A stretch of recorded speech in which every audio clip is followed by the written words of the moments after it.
Welcome to JK Tells a Story, where real-life dramas unfold. Sit back and enjoy today's tale. It's 2 in the morning, and I'm alone in the cramped home office Claire and I share, gripping her iPhone, the one she never lets out of her sight. The only time she's not holding it is when she's asleep, so I waited for my moment. Why am I doing this? Am I being paranoid? How could I even think about doubting my own wife? It's my job as a lawyer. I see lies everywhere. It started with small things. A phone call she abruptly ended as soon as I stepped into the kitchen. A few days later, I asked to borrow her phone to order pizza. She hesitated before handing it over, acting like it was no big deal. But I knew better. The call history and messages were wiped clean. That wasn't normal. That was intentional. What is she hiding? I need to find out. Most people don't realize how vulnerable their phones are. If you think landlines were easy to tap, smartphones are even easier to access. Don't believe me? Look it up. I even bought a quick-read ebook on hacking. iPhones can be jailbroken, stripped of their security. Now, sitting here with her phone and a connection cable in my hands, I pause. Am I really going to do this? Do I even want to know the truth? One wrong move, one uncovered secret, and everything could fall apart. 19 years of marriage. A life we built together. A marriage that, for the most part, has been solid. Claire has always been there for me. Always put family first. She never asks for much. I didn't marry for love, but I never regretted marrying her. I met Claire at a Sigma Chi party. People assume fraternities are all about privilege and status, but ours was different. It wasn't about money, it was about brotherhood. We took in all kinds. Athletes, nerds, outsiders, scholars, as long as they were good people. Back then, I was in my second year of law school, mostly disconnected from campus life. That night, though, I had to supervise the freshman mixer. That's when Claire walked in with her friends. I recognized her instantly. She was the daughter of my mother's best friend, though I hadn't seen her in years. She was different now, grown, confident, nothing like the lanky kid I remembered. I had to say hello. She was high, maybe drunk, hopefully just weed. "Robert," she squealed, throwing her arms around me before planting a bold, possessive kiss, like she was staking a claim. She'd always been outgoing, but tonight she was turning it up, showing off, making it clear that she had the attention of the older guy, the frat member, the one in charge of the event. I stuck around, kept an eye on her, and made sure her group got home safely. Somewhere in the mix, she decided we were something. We started seeing each other casually. Nothing serious. She was a freshman. I was nearly done with law school. Then she broke it off. "I want to see other people," she told me. I acted like I didn't care, but later I realized how much I missed her. Claire wasn't traditionally beautiful, but she had a presence, a kind of energy that filled the room. Without her, things felt quieter, dimmer. I was reserved, logical. She was electric, impossible to ignore. Then summer rolled around. I needed legal experience, and while my classmates fought for jobs at prestigious firms in big cities, I took a position at a small practice in our college town. Housing was tricky, but the university offered me a dorm in exchange for supervising summer students. Claire was on campus too, taking summer courses. I avoided her until she stopped me in the hallway. "We need to talk," she said. "About what?" "Us. The mistake I made." She regretted ending things. She wanted another chance. I wasn't sure, but I agreed cautiously. Claire, though, was all in. Her birthday was August 15th. She turned 18 that summer. When I asked what she wanted, she didn't even pause. "I want you to make love to me. I want you to be my first." I was caught off guard. I wasn't sure I was ready for that kind of responsibility. I told her so. She wouldn't take no for an answer. That Saturday, she was volunteering at a women's shelter. I was supposed to pick her up at 4 p.m. at the student union. She showed up in jeans, a faded t-shirt, and an overnight bag slung over her shoulder. We lived in the same building. Why the bag? Then she spotted me. She smiled, walked straight up, kissed me right there in front of everyone. It wasn't just affection, it was a statement, a declaration. She wanted people to know exactly what was about to happen. We walked back to my dorm in silence. I lit candles, opened a bottle of White Star champagne. She was nervous. So was I. I wasn't some player.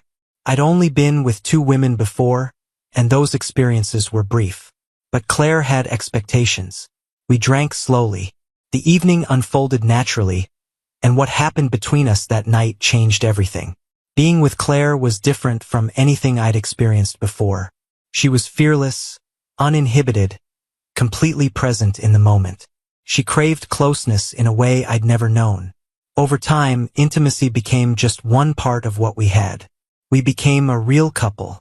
Looking back, I should have seen the signs, but by then I was already too far gone. I was in love. Claire knew it, and she learned how to use our connection to keep me close.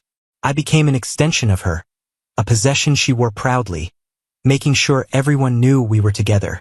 I had never been in a real relationship before. I liked belonging to someone. Eventually, she decided it was time for me to meet her family. Her parents, Catherine and George Hartwell. Her younger sister, Vanessa. Her little brother, Brandon. The Hartwells were well off. Her father, George, was a senior VP at First National Bank here in Philadelphia. Her mother, Catherine, taught at the community college. They were well-mannered, polished, the kind of people who made you feel welcome while quietly assessing your worth. They treated me like royalty, especially since I was a third-year law student with a promising future. Catherine had known my mother since high school. While my mom pursued nursing, Catherine had gone into academia. She was striking, statuesque, and carried herself with the kind of elegance that made people take notice. At 40, she barely looked 35. Her husband, though distinguished, had begun to show his age. At 45, he already had a tiredness in his face. Their 16-year-old daughter, Vanessa, had inherited her mother's poise and striking features. And then there was 11-year-old Brandon, already tall and athletic. He and I clicked instantly. Over time, he became more than just my girlfriend's little brother.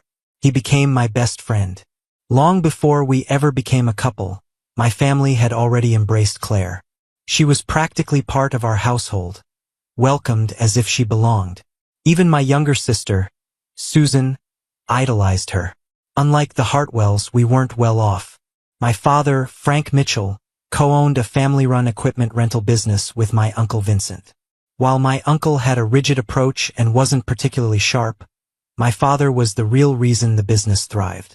His ability to connect with people made all the difference. Money was always a concern. My mother, Patricia, worked as a nurse to help support us. She was tall, blonde, and undeniably beautiful, though by then her hairdresser played a role in keeping it that way.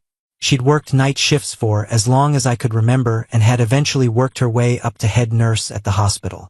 In the end, she made just as much as my father, if not more. My relationship with my dad was more complicated.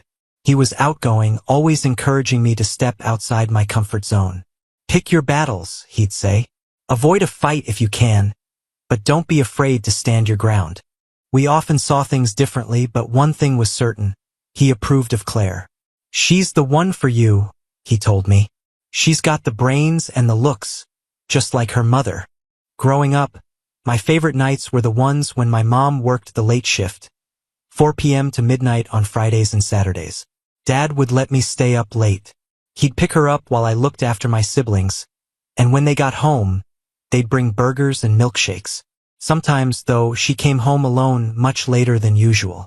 I'd wake up to the sound of the shower running, hushed voices in their bedroom, my mother's soft laughter, then the familiar creaking of their bed. Even when money was tight and my mother took on extra shifts, there was love in our home. Our families were deeply intertwined. My mother and Claire's mother were practically inseparable. Everyone assumed our relationship was leading to marriage. My mother made it clear, "She's an incredible girl, Robert. Don't screw this up.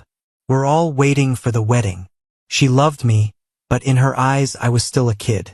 And maybe when it came to Claire I liked how things were easy, uncomplicated, no pressure. But Claire had other plans. In September, she moved in. I was in my final year of law school trying to stay focused, but she insisted we live together. It stretched my finances thin, but she wasn't worried.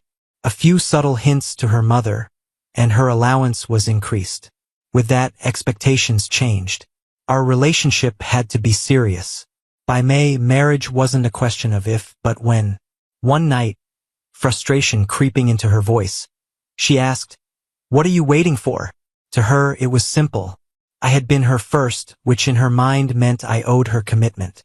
The irony? It had been her decision. But to her, that didn't change the facts. I was weeks away from graduation, about to step into a promising legal career. A prime catch for any woman.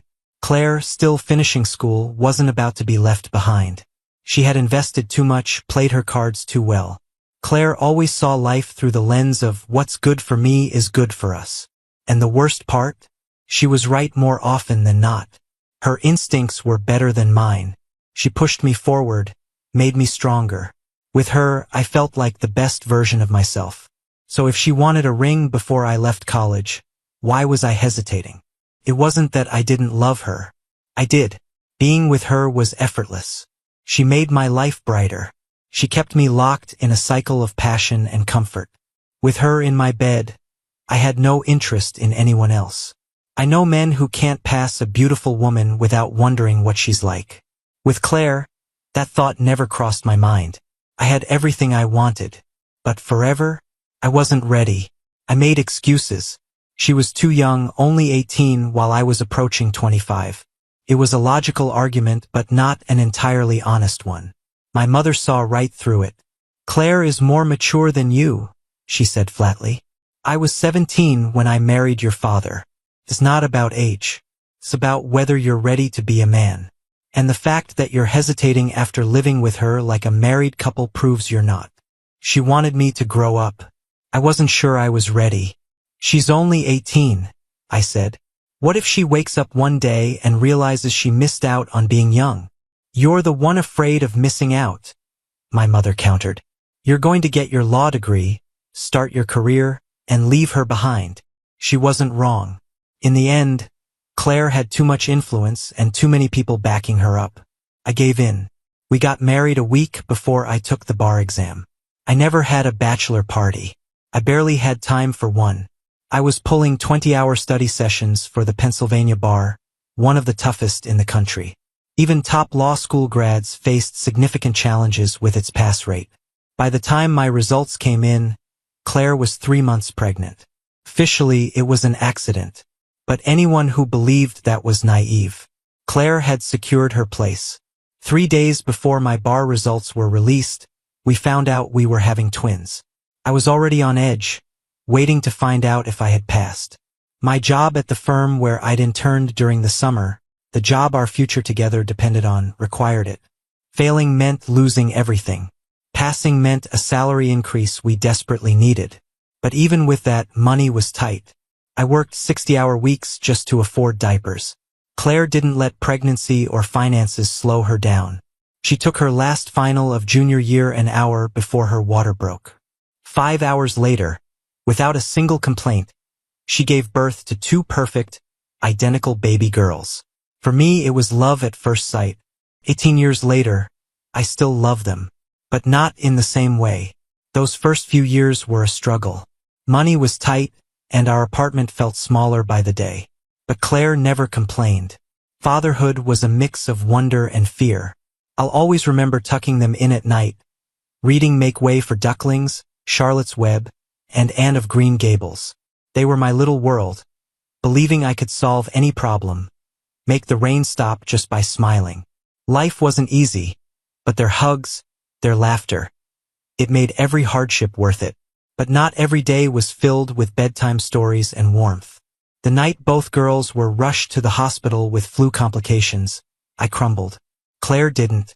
She took my face in her hands and forced me to meet her gaze. "Robert, listen to me," she said firmly. "They're going to be fine. Believe that. And no matter what happens, I will always love and stand by you." In those early years, she was the foundation that held our marriage together. I don't know if I could have done it without her. I wanted to give her everything. I wanted to succeed for her, for them. Before marriage and kids, ambition had never been my strong suit. If I'm being honest, I'd been lazy. But love, responsibility, fatherhood, they changed me. They made me relentless. And to get ahead, I made sacrifices. Breaking into law wasn't easy. Long hours, high stress, little immediate payoff. I had to be smarter than the competition. Use every loophole. Find every angle. At home, Claire and the twins, Emily and Sarah, or Em and Sarah as we called them, made it all worth it. Claire took night classes while I handled bedtime. I was exhausted, but I was happy. By the time the girls started kindergarten, she'd earned her PhD. She started teaching at a community college, then within 3 years landed a full professorship, specializing in Shakespeare studies. Her salary helped, but by then it didn't matter. I had already secured my place. I was a law firm partner, and I hadn't always played fair to get there. The money was good. My conscience, a little less so. Most Americans think home ownership is a fundamental right. The idea of losing property to the government seems impossible. But it happens every day. Eminent domain gives the government the power to take land, supposedly for public projects like roads, schools, and hospitals. On paper, homeowners are fairly compensated. In reality, if you believe the government plays fair, you're exactly the kind of person who loses everything. That's where lawyers like me come in.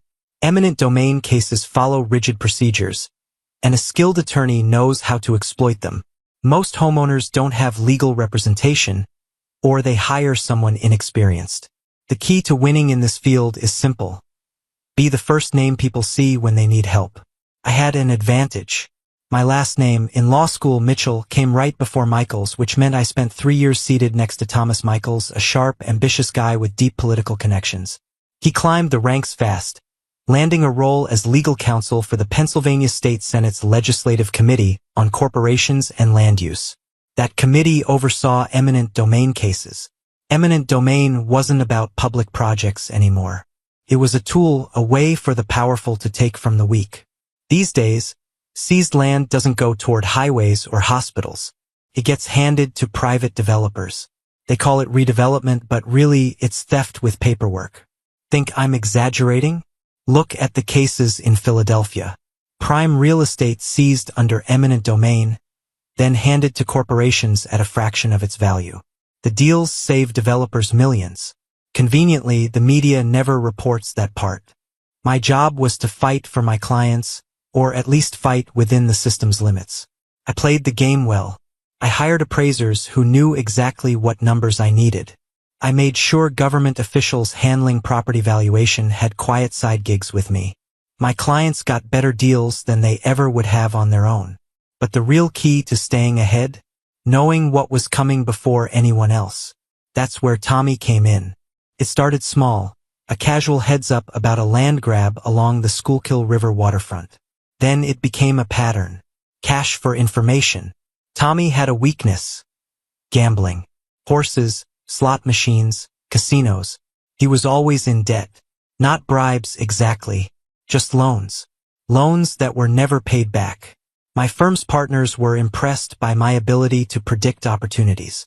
My instincts made them rich. And for years it worked smoothly. Nothing technically illegal. Just a little inside knowledge. A little maneuvering. I told myself I was doing a public service. But once you cross a line, the next one is easier. And one night, I crossed another. I hacked Claire's phone. The spyware was advanced. Every call recorded. Every text forwarded to my phone. I could even listen to live conversations in real time. In theory, nothing she said or did would be hidden from me.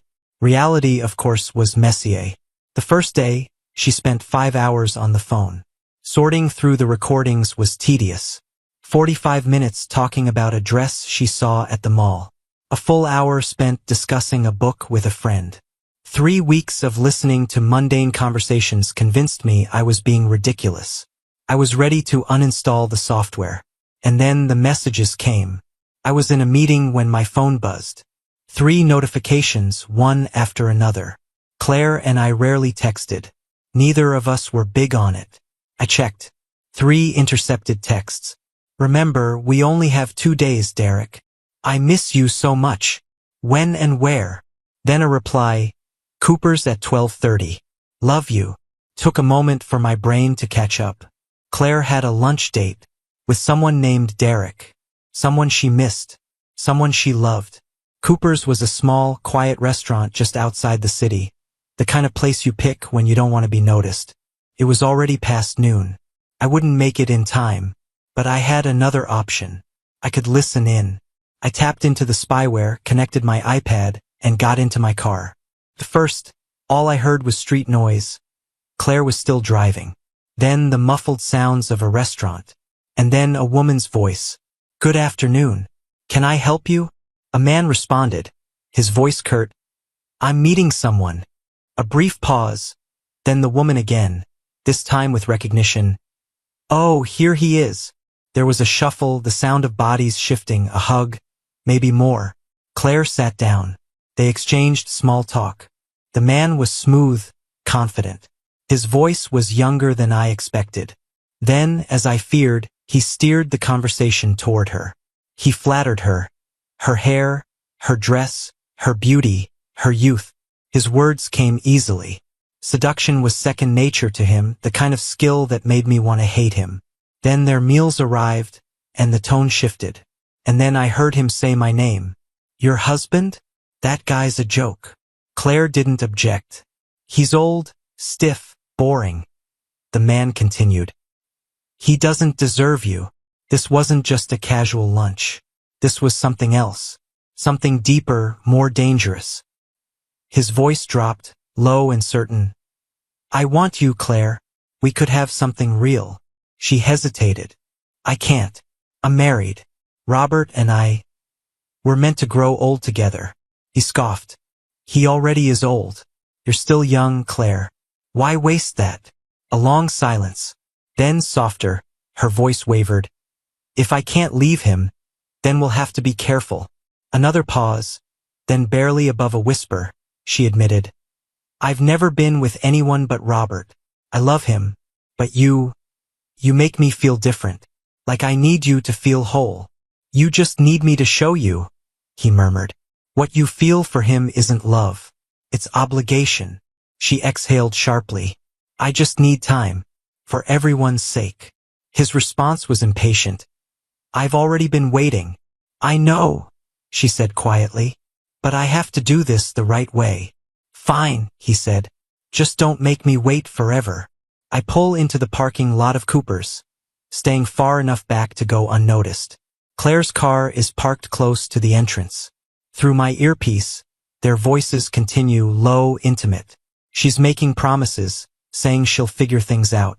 "Because in the end, I still love Robert," she murmurs. "We've been together for so long.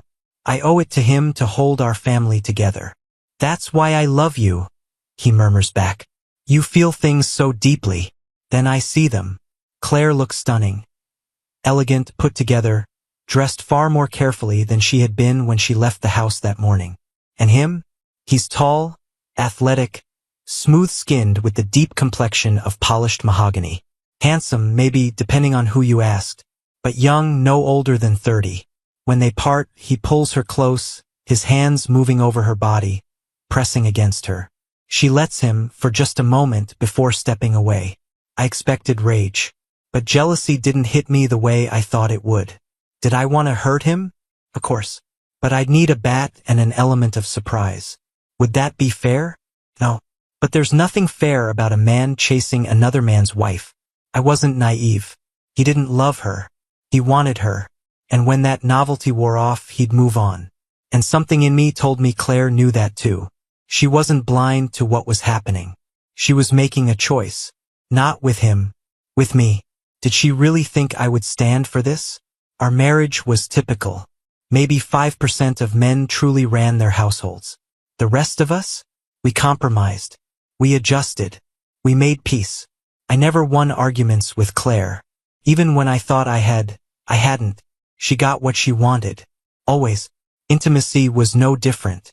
She loved it, but it was always on her terms. I never had to beg. But when her interest started fading, I felt something closer to relief than frustration. Claire had this way of making her desires feel mutual, like they were our needs instead of just hers. She didn't fight. She wore me down. Still, she was an incredible wife. A devoted mother. She worked, studied, managed the house. I helped, but she was the lioness, the one who truly held it all together. And if she manipulated me, it wasn't malicious. It was just how she operated. I only resented it in rare moments, like when I realized how much she enjoyed having that power over me. Every married man with a shred of self-awareness knows his wife shapes him, nudges him, bends him to her will. It's just part of the dynamic. But Derek was different. I understood why she was drawn to him. He was fresh, forbidden. A reminder that life wasn't predictable, that she could still surprise herself. And yes, the fact that he was black played a role, the novelty of it, the excitement. But it wouldn't last.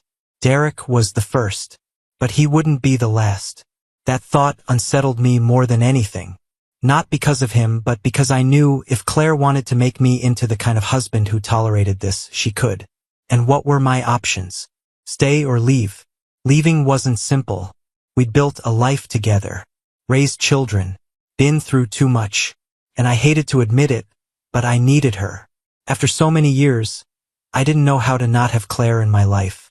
That night, I forced myself to act normal. But Claire saw right through me. She frowned. "What's wrong, Robert?" I shook my head. "Nothing. Just work. Long day." She studied me for a moment, unconvinced. "You've been overdoing it," she said gently. "You should slow down. Take better care of yourself. Maybe join a gym." I stared at her. I had joined a gym a year ago. Every morning before she woke up, I left for training. I dropped 13 of the 18 pounds I'd gained over the years. I had a personal trainer. I committed to change. Her attraction to Derek had nothing to do with me being out of shape. It was how she saw me. I was a worn-in, comfortable pair of slippers. Derek? He was the sleek new heels she wanted to try. But in the end, she'd still wear the slippers. Even if she didn't appreciate them anymore. I didn't take it personally. Deep down, I knew Claire had decisions to make. The next day, I got an unexpected surprise. A flagged message from the spyware, a phone call. I almost ignored it, but curiosity won. I tapped in just as Claire answered. "Hi, Mom," she said. "I wanted to check about Thanksgiving." Her mother's voice came through, warm but direct. "Will you be bringing the bourbon sweet potatoes and broccoli salad?" "Of course, sweetheart. But tell me, how was lunch with Derek?" Claire hesitated. "Oh, Mom, he's amazing. But he wants more, and I can't." "Why not?" "Because I'm married. I chose Robert." A sigh. Then her mother's voice turned sharper.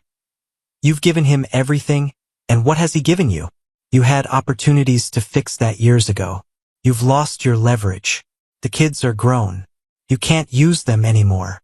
"I would never do that," Claire said firmly. "I may be a bad wife, but I won't be a bad mother."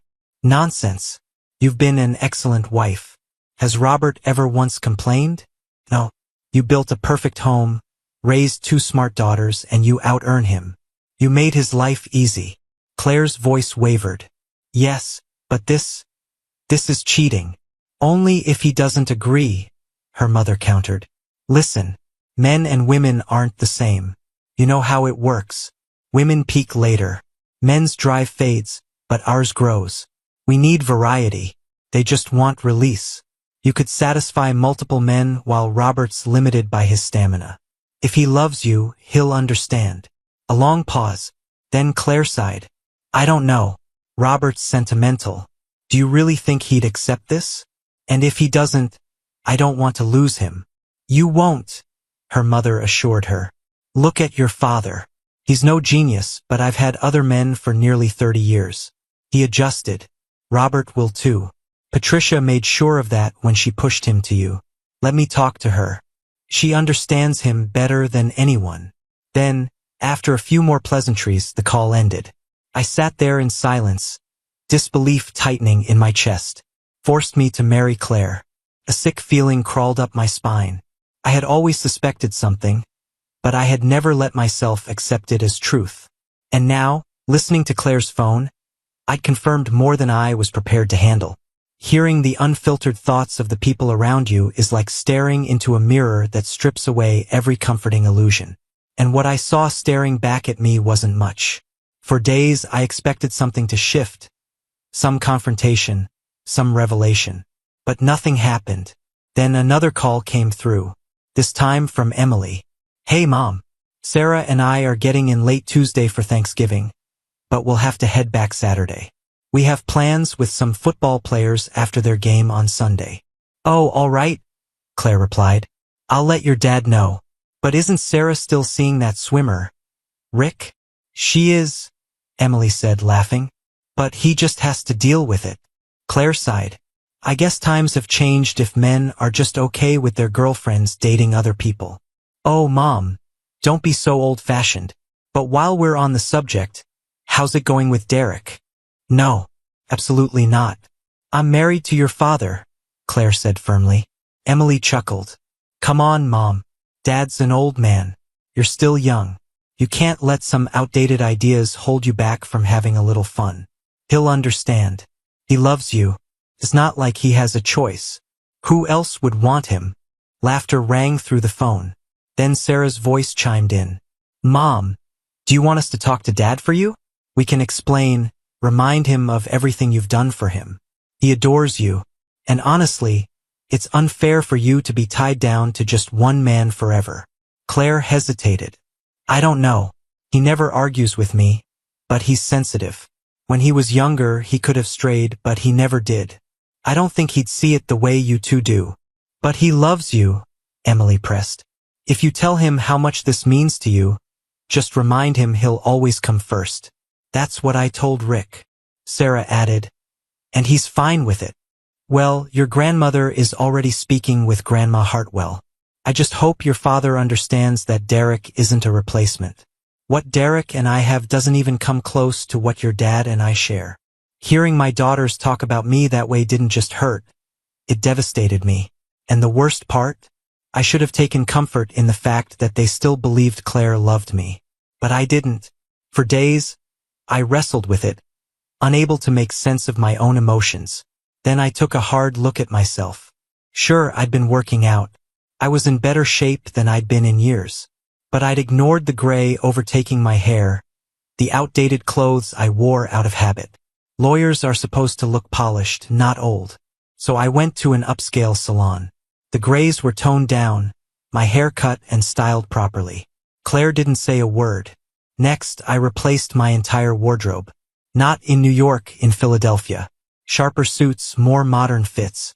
No, I wasn't 30 again, but I no longer looked like I was pushing past 50 either. Still, neither Claire nor my daughters seemed to notice. When the girls arrived home for Thanksgiving, I expected at least a passing remark. Nothing. Just the same distant pecks on the cheek they'd given me for years. I'd become invisible in my own home. And the truth was, we barely had anything in common anymore. I knew more about them than they would ever know about me. I'd always been private. And because of that, they'd built an entirely false version of who I was in their minds. Thanksgiving came, and with it, our extended family. 21 people crowded into our house. They arrived early for the parade, then settled in for football. The men took over the living room. The women took over the kitchen. I made a quick stop to check on my sister-in-law Vanessa and Brandon's wife Nicole, who were watching the younger kids. Emily was helping. Then I slipped away to my office, locked the door, and put in my headphones. Through Claire's phone, I tapped into the conversation unfolding in the kitchen. "He just went into his office and shut the door," Sarah noted. My mother's voice cut in sharp. "What's wrong with my son?" "What do you mean, Mom?" Claire asked. "Well, for starters, he's dressing differently. Got his hair done. And unless I'm mistaken, he's got less gray." "I noticed something, but I couldn't put my finger on it," Claire admitted. "He's also lost weight," my sister Susan added. She hadn't seen me since last Christmas. "Maybe," my mother agreed. "I don't know," Claire said. "He's been off the past few weeks. I figured it was work stress." "You don't think he knows about Derek, do you?" Catherine, my mother-in-law, asked the question that was on everyone's mind. A long silence followed. Then Claire spoke. "I don't see how. And even if he did, what would there be to know? I haven't actually done anything with Derek. Maybe it's just a midlife crisis, my mother mused. He is at that age. And with the girls moved out, maybe he's just feeling lost, Catherine agreed. That would explain the sudden changes. My mother warned, then we have to be careful. He needs to be steered back to reality. If this is a midlife crisis, we handle it carefully. Claire hesitated. Maybe I should put Derek aside for now. Nonsense, my mother snapped. Robert just needs guidance. He needs to follow the program. It won't help if you start second-guessing yourself. Sarah giggled. So should Mom just tell him she wants a lover? Not outright, my mother said. We should have the men talk to him first.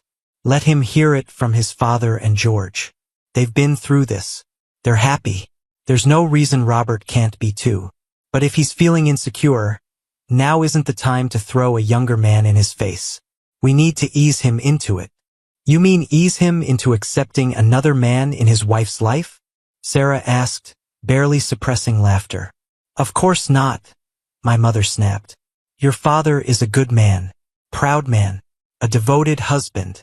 If we handle this properly, he'll come around. I have never neglected my husband. I've never taken a lover without making sure he was happy. He might have been on the sidelines, but in my heart he was always first. Frank knows he's the love of my life. And now it's up to us. Claire, you lead the way. But we all have your back. A chorus of murmurs and agreement followed. As I sat there listening to them dissect my life, I realized they weren't just discussing me. They were planning how to reshape me. In their minds, they weren't trying to convince me to accept an affair. No, that wasn't how they saw it. They were simply ensuring Claire had the freedom she deserved. She had sacrificed her youth, devoted herself to her family. Now that the kids were gone, wasn't it only fair that she reclaim a little happiness? My mother led the charge, speaking with the certainty of someone who had lived by these rules for decades. They spoke about me as if I were a stubborn child who needed gentle persuasion.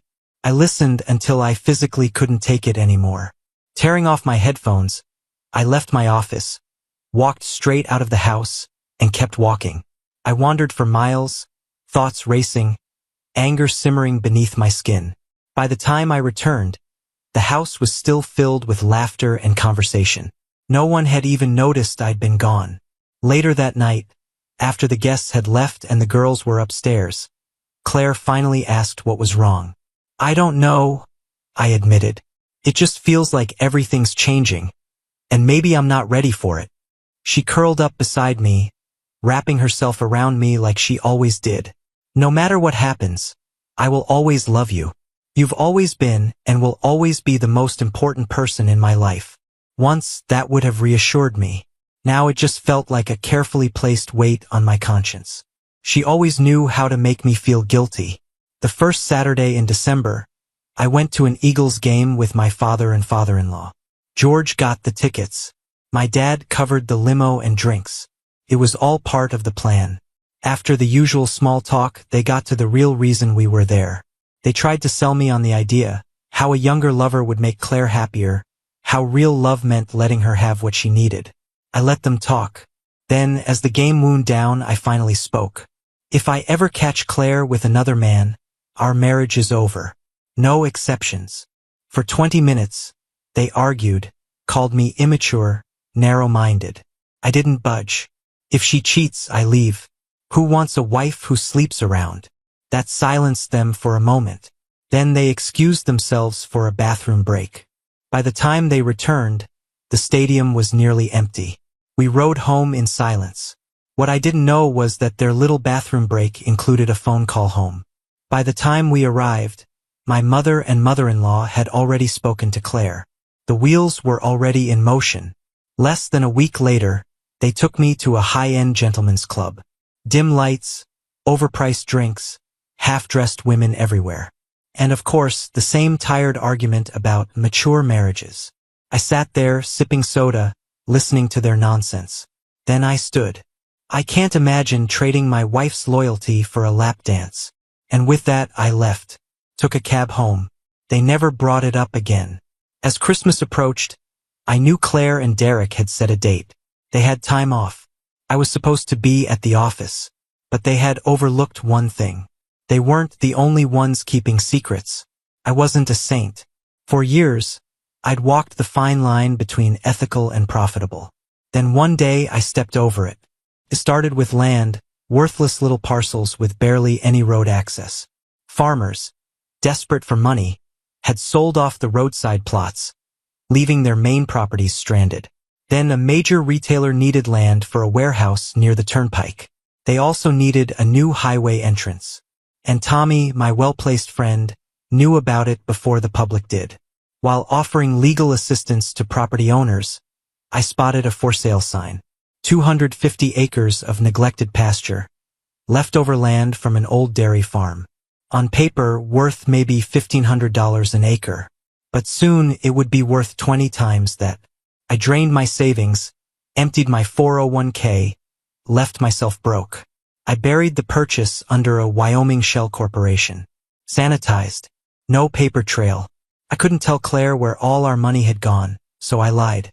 Blamed the market, the economy, tough competition. Any other wife might have asked questions. Not Claire. "We'll be fine, Robert," she said, brushing it off. "As long as we're healthy and together, what's the difference?" She cut back on spending, picked up extra work. She didn't buy herself a new dress for over a year. I promised I'd make it up to her. But somehow that day never came. 2 years later, I sold the last acre. Final price, $22,000 per acre. I was rich.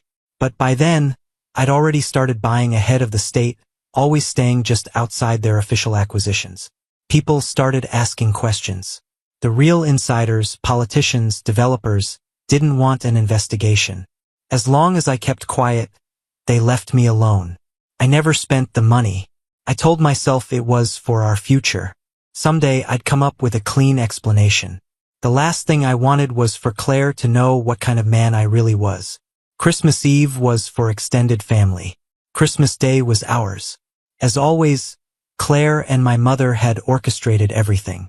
A massive turkey, my mother-in-law's famous lamb, my mom's signature baked ham.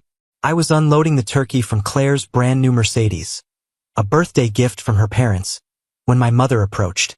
"Robert," she said, her tone leaving no room for argument. "When you're done, we need to talk." It wasn't a request. She led me into my father's office and patted the couch beside her. I sat down. She took my hands, squeezing them like she used to when I was a boy. "You don't seem like yourself," she said gently. "If something's wrong, the family is here for you." She searched my face, waiting for a confession. I didn't say a word. She wasn't stupid. She knew. Her voice softened. "Robert, an honest man supports his wife's needs. A good husband makes sacrifices, just as Claire has done for you." She had finally realized I wasn't as clueless as they all thought I was. But instead of dropping their plan, she adjusted her approach. She framed it as my duty, my responsibility. In her mind, this wasn't about betrayal. This was about doing the right thing. She had completely misunderstood her son. And that was my fault. I had played the fool for so long that they truly believed it. In their minds, I was the oblivious husband, the man they could manipulate with appeals to love, loyalty, and responsibility. But they were wrong. I wasn't that man. Not anymore. Technology had revealed their secrets, laying bare the truth about the people I thought I knew. "I don't see how having a wife who sleeps around is something to be proud of," I said. She flinched but didn't respond. "Everything in life is transactional," I continued. "We make agreements not always about money. Some are spiritual. We take vows before God, asking for His blessing. We may stumble, but at least we try." I met her gaze, holding it. Otherwise, a woman might end up tucking her child into bed with lips still warm from betraying her husband. She went rigid. Whatever response she had prepared vanished. Shock, shame, anger, and finally pain. Her voice was barely a whisper. "Robert, what did you just say?" I met her gaze, unflinching. "Kissing your children after cheating on their father is disgusting." Her hands slipped from mine. She shot to her feet, nearly stumbling as she bolted from the room. In the hallway, Claire was waiting. "Mom?" she asked, concern creeping into her voice. What happened? This was planned. Maybe the entire family had been waiting for this confrontation. I slipped out the front door. I still had Claire's spare car keys. I got in and drove. I ended up at a lookout point in the Pocono Mountains, the place we used to call Lover's Walk when we were kids. Back in high school, it had taken me until senior year to work up the nerve to bring a girl here. And even then, I barely got past first base. I was never the type to charm my way into a woman's arms. By the time I was 25 and fresh out of law school, everything had changed. Women looked at me differently. But by then, I was already spoken for. Claire had me in her grip, and she wasn't letting go. When she wanted me, I was expected to be there. Now that she wanted someone else, I was expected to step aside. It was twisted logic, but it made perfect sense to her. Claire had shaped our life, our home, our children, our future. I wouldn't have built this without her. And now she wanted a thrill, a distraction. She wasn't denying me the same freedoms. She just didn't believe I had the capacity to take advantage of them. Because in her eyes, I was old and pathetic. My mother's intervention had been intended to reassure me, to show me I was loved and included. But their kindness only confirmed how they saw me. Weak. The truth? I had seen this coming. I'd once been naive, but I didn't stay that way. I'd learned how to play the game. I'd watched how it worked and adapted, not because I had to, but because I wanted to win. Not for money, not for power. Because losing to Claire meant losing everything. And I had been losing to Claire for 20 years. I parked the car, pulled out my iPad, and accessed the spyware. A voice came through.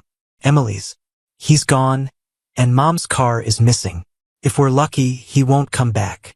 Nicole added something I couldn't quite hear. I had always known Nicole never liked me. But now she finally had an excuse. Nicole was trouble, husky-voiced, flirtatious, the kind of woman who turned men into idiots. Brandon wasn't smart, but he had status and money. Nicole had secured her place with him. They had a 5-year-old son with blonde hair and blue eyes, just like his supposed father. I'd always wondered. Now, as I listened, my mother laid out her plan. My son is stubborn, she said. He practically accused me of betraying him.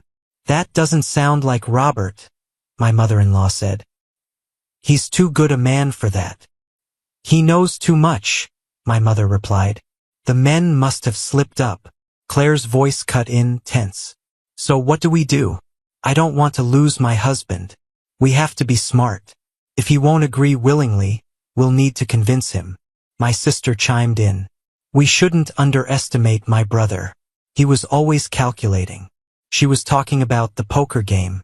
As a teenager, I'd figured out that our Uncle Jack was a cheat. Everyone knew, but no one called him out. We only played for pennies. Still, I hated being manipulated. So I studied his methods. For weeks, I let him think he was winning. And for weeks, he lost. He couldn't accuse me.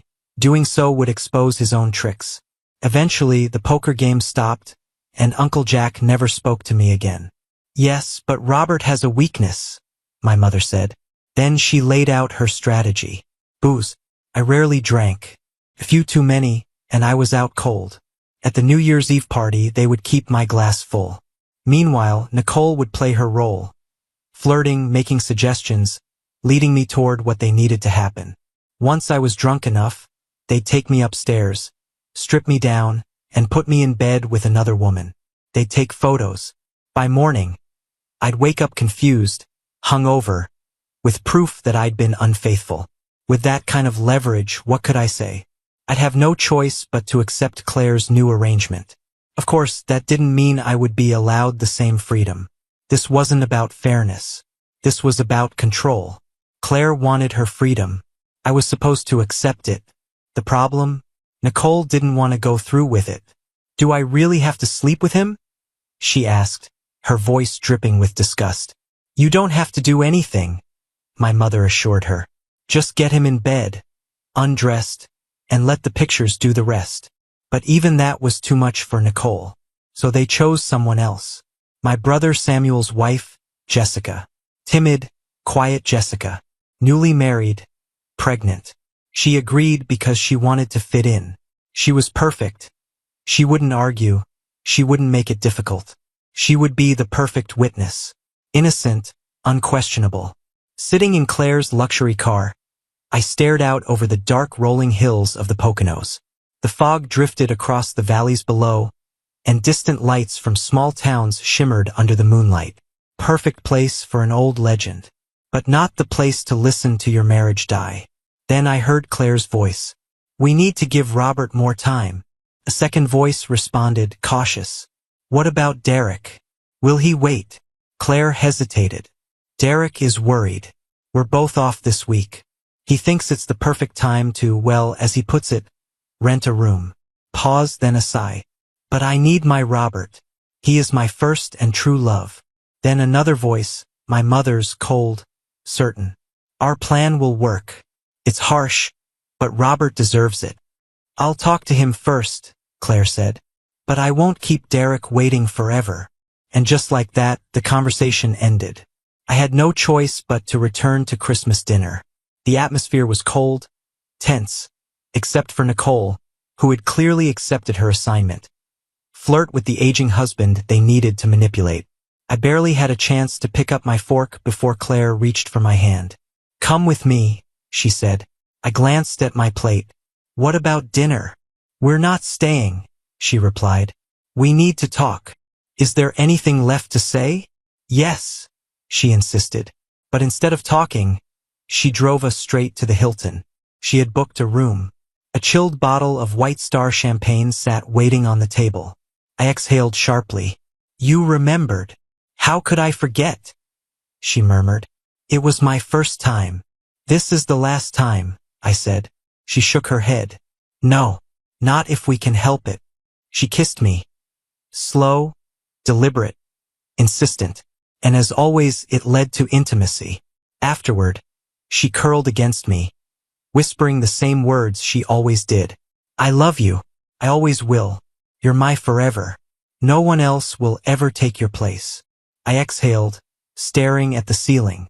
Love, maybe, but use, definitely. And is there really a difference? She lifted her head, eyes searching mine. Of course there is. That's why I want us to have freedom. Because I love you.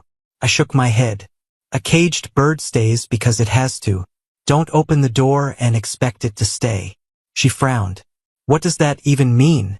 It means I don't believe you. Her grip tightened around my hand. No, she said, almost desperate now. Believe me. I only love you. She still didn't understand. Don't let pride ruin us, she pleaded. It's just physical. It doesn't mean anything. I met her gaze, unwavering. Claire, you're making an argument you can't win. Just be happy with what we have. I pulled her close, though I already knew this was the end. For nearly 20 years, I had let her believe the lie she told herself. She sighed, pressing her face into my shoulder. Oh, Robert, trust me. I whispered my final answer. No, Claire, believe me, I will never accept what you're offering. And with that, I ended the conversation. The days between Christmas and New Year's blurred together. I kept monitoring the spyware, kept listening. On Wednesday, the day after Christmas, she had dinner plans with Derek. I listened from the parking lot of the restaurant. Their voices were low, intimate. The conversation shifted from words to long silences. Then I heard them leave together. Your place or mine? He asked. Yours, she said softly. Just for tonight. I sat in my car and waited. 2 hours later, I heard her start her car. She was alone. She drove straight home, arriving just after 10. When she walked in, she kissed me on the cheek like nothing had happened. How was your evening? I asked. Fine, she said. Just dinner with an old friend. I listened just long enough to confirm what I already knew. No hesitation. No second thoughts. They had done it. And I simply didn't exist. New Year's Eve. I started the night at an old haunt, McGillen's Old Ale House. Called up a few old friends. Left my family off the invite list. But I kept my head clear. At 8, I arrived at Brandon's house, reeking of whiskey and smoke. Let them believe I was already gone. As expected, the drinks started flowing. Nicole dragged me onto the dance floor, pressing close, playing her role. I let her, played along. By midnight, they decided I was ready. Nicole and Jessica each took a hand, leading me upstairs. I let them. They pulled me into a guest room, pushed me onto the bed. Undress him while I get ready, Nicole instructed. Then we'll take the pictures. Jessica hesitated, fingers trembling against my shirt. You know, he's actually not that out of shape, she murmured. Doesn't matter, Nicole snapped, slipping out of her dress. Just get his pants off.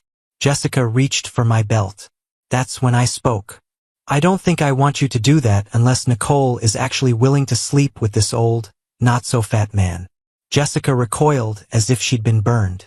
Crap, crap, crap, Nicole muttered. I sat up, adjusting my shirt. My sister warned you, I said calmly. But does anyone in this family ever listen?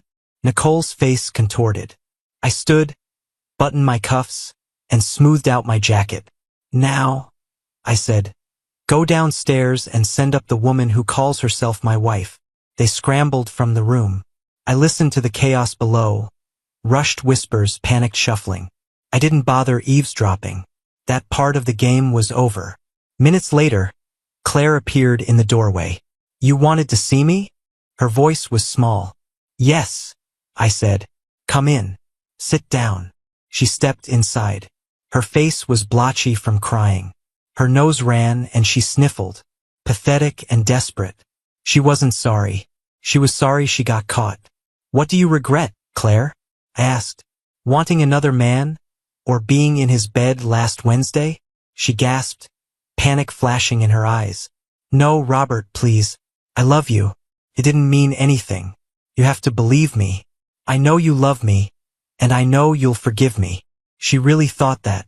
She mistook my calmness for weakness. I met her gaze, steady and unwavering. No, Claire, I don't. Her face twisted with desperation. Robert, please, let's just forget this. I cut her off with a light, almost casual tone. Oh, I forgive you, Claire. Hope flickered in her eyes. There's just one problem, I continued. Her lips parted. What does that mean? I didn't hesitate. It means I don't love you, Claire. I never have and I never will.